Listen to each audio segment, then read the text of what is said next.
This is a good, introduction into the Cy-Vilan Podcast. And that's what they've been doing. They've been framing the world a certain way. They've intertwined themselves so well in society that you wouldn't even know. This idea of like a thesis, antithesis, synthesis framework to provide problem, reaction, solution scenarios. Two-phase Fabianistic revolution, one violent and one non-violent, to implement the social justice of the common good. And so in Communist Subversion, we go through each one of those. But when we're talking, the New World Order, essentially, these are the concepts we're going to cover: a one world government, a one world religion, a one world currency, depopulation, the rewilding projects, global communism, transhumanism, totalitarianism, and the thing that's going to put an end to the nation states is going to be another revolution. This is the introduction into the Cy-Vilan Podcast, where we're primarily out of the gate going to cover two narratives. It's going to be the psychological operation that we just spoke about, but there's two versions of it. So most people would know that operation as the New World Order.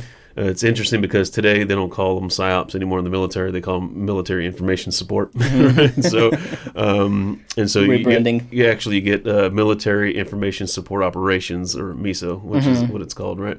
Which is an interesting term, right? For us, we'll be covering both. There's two branches of it. One's we would say is a secular or a sacred version of it, right? So, and all of that means is like within the New World Order, you can follow the strain that has the mystery religions included, or you can follow like the secular branch, which is kind of like the nation states, the corporate states, and things like that. They'll have really nothing to do with like any esoteric ideas. And so we want to cover both. In this particular podcast, I think we had decided to start by just covering the secular aspect of it, and then we'll go through that entire series, and we'll circle back. I'll circle back. I hate to disappoint you. Circle back. That's an excellent question. Circle back. I hate to disappoint you, but we will venture to circle back with all of you. And once once we do that, we'll come back and kind of repeat, and it's going to provide once you understand the basic structure of it, then you can come back and put some flesh on the bones. Like here's where all the mystery religion stuff comes in, because on one level, everybody that's in the inner circles are initiated. Right? So, and that's going to be a big portion when you start talking about like the idea that they want to create an enlightened society. As we pointed out before, not everybody makes it to the future. The future by that Beyonce, right? Well, that was Madonna. And because nobody or not everybody's going to make it, then who are the people that get to participate in this future that they're building? And so we'll attempt to answer the age-old question: who are the they? Right? And who's behind them? Who's the mysterious they? The puppet masters behind the strings, puppeting the nation states of the world. Who are they, and what are their power structures? And so, if people have watched Communist Subversion 1 or 2, they've heard that phrase before. And we're kind of going to go basically a deep dive. Communist Subversion 1 and 2. When we're done with this, we're going to move into a review of those two. So like a slight overview. We're not going to spend another 3 or 4 hours. Those combined are, I think, 3-hour videos. So if anybody, about 4 hours total. Exactly. If you're interested and you haven't seen it yet, or you want to re-watch it again, because we're gonna pick up pretty much where that left off. There was going to be another documentary called The Enemies of Civilization we mentioned on the previous one, but instead we decided to do this format. I think it's a lot better. You can get the ideas out in faster and more. The format allows to get more deep dive than actually how we're doing it. The problem that you run into when you do like some type of documentary like that, there's the pace. It's so much information. Let's say you would write 100 or 200 pages. And you're not getting all that, especially in a script format. You're not going to get that into like a video. Plus all the citations that you have to show, right? Because again, the opinion thing, right? People don't want to hear your opinion on something. They want to know are you saying anything that's actually factually correct? And so the idea behind what we're trying to do here is kind of say, there's this New World Order idea. It's been lumped into the category of like conspiratorial narratives, and that's created this thing. Like, if you start talking like that, we're just going to dismiss what you're saying. Exactly.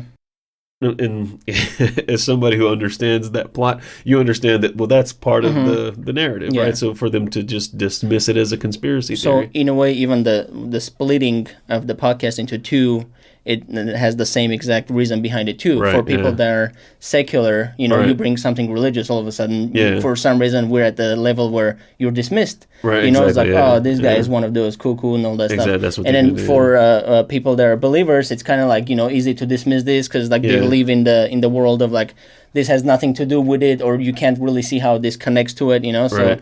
for us, we see that they both come in at a nexus point, and it's They easy do, to yeah. see it. So the idea is to bring it up. Yeah, so Yeah. so with that, I would say like once you see kind of like the infrastructure, how it all kind of plays out, how it's been playing out over time, it's easy to kind of say like, oh, I see why they would need to say, you know, put this stuff into like a conspiratorial category. And piggybacking on what you're saying, like religious people, it may be for those that are, especially for if their eschatology includes like, you know, like, oh yeah, we're in the last days. This is kind of like everything's coming to a climax. Yeah. We're at the end of time. This is the, you know, the end of the road for everybody.